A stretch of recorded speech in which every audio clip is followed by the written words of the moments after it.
Nope. It was summertime, and for me, that meant 3 whole months with my father on the farm, helping him tend to the chickens, the gardens, and all the other work. My parents were divorced, so during the school semester, I would go live with my mom in the city. But during the summertime, when school would be let out, I would go visit my father on his farm, 3 hours away from my mom. Truth is, I didn't mind it much. I liked doing meaningful work on the farm, and hoped to have my own one day. There were some neighbors around, though not much. Sometimes my friend Davidson, a boy about 3 years older than me, would come over and help us, and then we would spend what time we had left playing some card games or drinking. We were underage, but all the way out here, that doesn't matter much. Our farm was not big, but my father was the master of making the most with the least. A garden growing all sorts of vegetables and starches, and in the center of the farm was a scarecrow. I always asked my father about it. He just told me that it was in our family for generations, almost 120 years. That thing belongs in a museum, I would say jokingly to my father, and he would laugh and reply, "So do I, son. Now, let's get those goats tended to." Normally, a scarecrow wouldn't bring much attention, but something seemed different about this one. Other scarecrows are made of straw and wore farmer attire, but this one wore a black cloak and was made out of dark wood branches. I put it out of my mind and did my chores around the farm. Life was pretty mundane. Coffee in the morning, water throughout the day, and a bit of moonshine at night after a long day's work. Life continued to be this way throughout June, until the very end of the month. My father and I walked outside to the farm and noticed the fog was heavier than usual. We walked out to the middle, only to find that 3 of our chickens had made their way out of the pen and died around the scarecrow. I thought it was strange that all of them had died in the exact same place. My father was not so shocked, though. Our chickens were pretty old after all. We cleaned up the chickens and then went about our normal routine. In the middle of the workday, my father told me I could take the rest of the day off to hang out with Davidson while he went into town to get more chickens and more coffee. I didn't argue. I finished milking the goats and then took my deck of poker cards over to Davidson's to play. He welcomed me inside while his mother was baking a cherry pie in the oven, which smelled delicious. "Hey man, glad we can hang out today. Why did your father let you off early?" I told him about the chickens. "Damn man, that's pretty crazy. Your father should be careful going into town. They say there's a murderer out there. Killed 2 women just last week." His mother spoke up from behind him. "Now, Dave, don't go scaring people like that. Stuff like that doesn't happen around here." Our homes were a good hour away from town, so we only ever went there if we really needed something. And the idea of somebody driving an hour to some old farms just to kill people seemed crazy to me. Davidson and I finished our 3rd round of poker when my father came back. "All right, man, I gotta go help my dad. See you tomorrow." I walked out the door. As I walked to my father, he handed me a box of small baby chicks. "Here, put these in the empty pen," he said as he grabbed the coffee from the back seat. That night, I went to bed earlier than usual. The hard work, plus the alcohol I sipped on at Davidson's, really hit me. I woke up at about 3:15 to the sound of music. I made my way out of bed and went downstairs silently so as not to wake my father.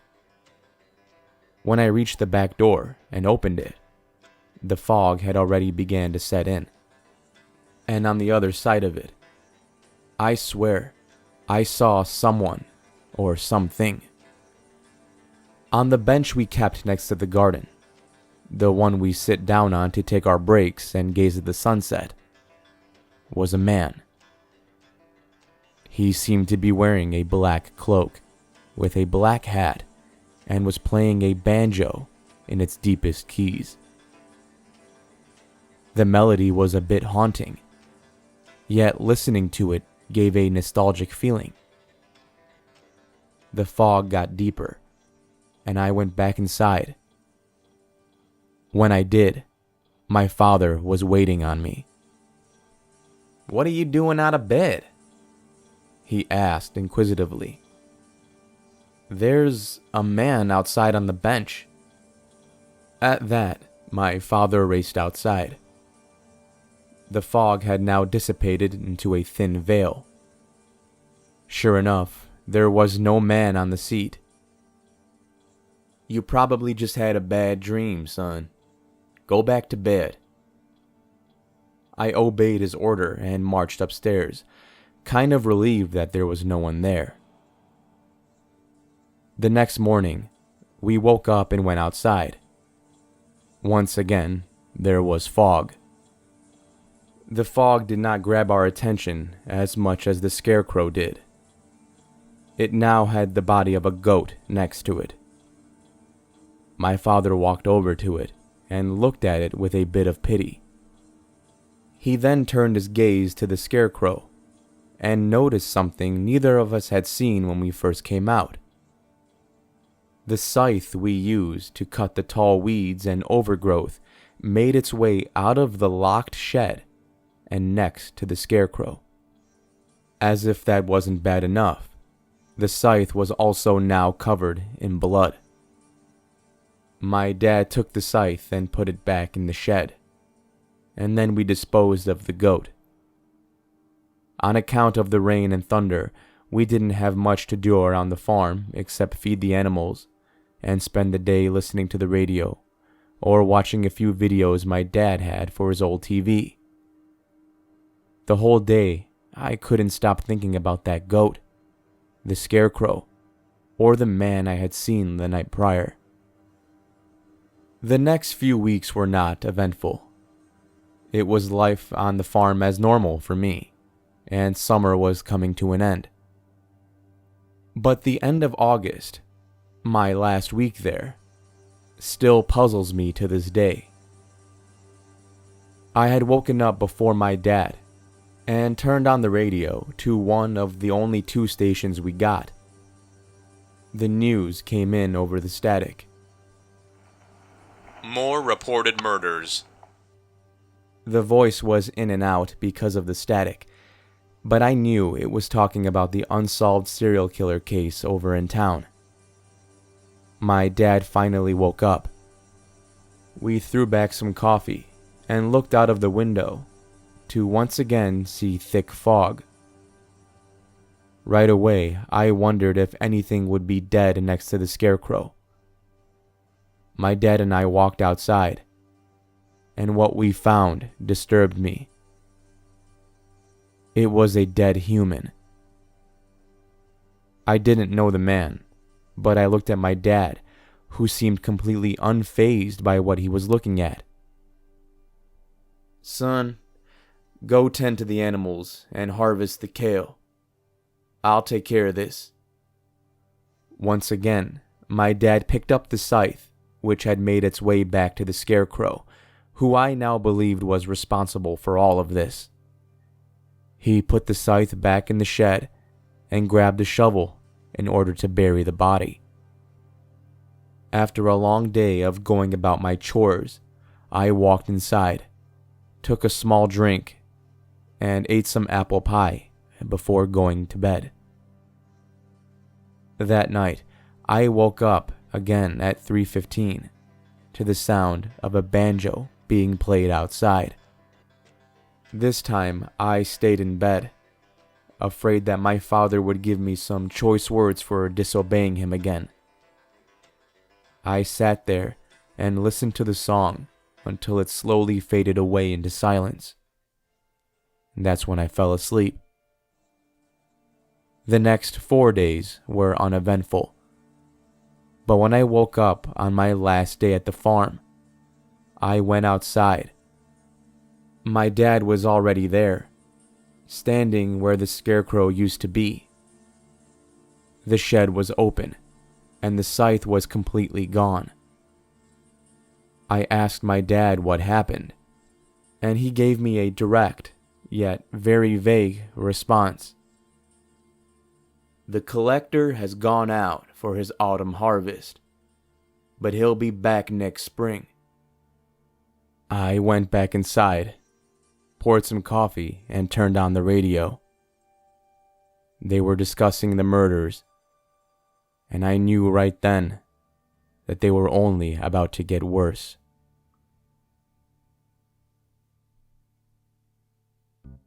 Thank you for listening, and I hope you enjoyed this week's story.